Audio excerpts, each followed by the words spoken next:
तुझ्या उत्तराला. म्हणजे प्रश्नाचं उत्तर दिलंय. जा चालती वर. यावेळी तुझं काही ऐकायचं नाही मला.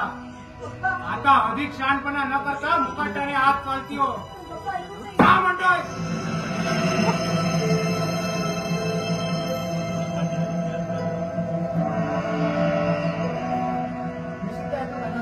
येतो नाही जातो म्हण. पुन्हा माझ्या घरात पाऊल पडलं तर तुझ्या या दोन्ही तगड्या तोडून जन्माचा पाळणा करून ठेवेल तुला. दादासाहेब, या गावचे खोत झाला म्हणून वाटेल ते बोलणं सहन करणार नाही हा मी. हे सहन करायला सांगतोय कोण? मग इथं कशाला आला होता? नंदाला भेटायला. शरम नाही वाटत सांगायला?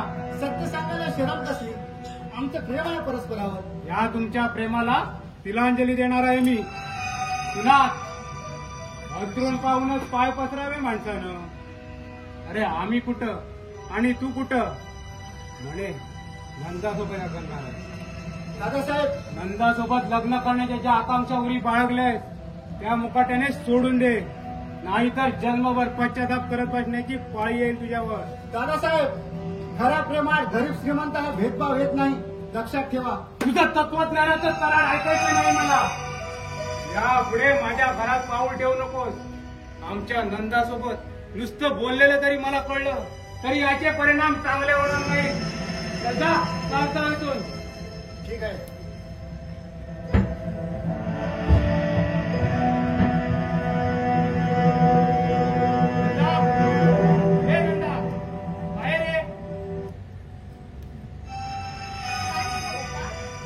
राजाभाऊचा कार्टा कशाला आला होता इथं?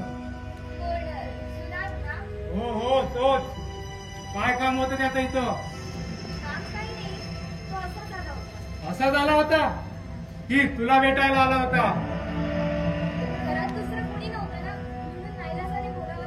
घरात कुणी नव्हतं म्हणूनच तर तो इथं आला होता तुझ्या सोबत प्रेमाच्या गुलगुल गोष्टी करायला. हो की नाही? बोल आता का वाचा बसली तुझी? हे बघ नंदा, यापुढे तुला बजावून ठेवतो. त्या सुनातला भेटायचं नाही, त्याच्याशी बोलायचं नाही. अगं नीट विचार कर नंदा. अगं जोडीदार निवडायचा तर तो आपल्या तोला मोलाचा तरी असावा. कुठे तो भिके कंबाळ राजाभाऊ आणि कुठे मी? सांगितलेल्या सगळ्या गोष्टी नीट लक्षात ठेव आणि आज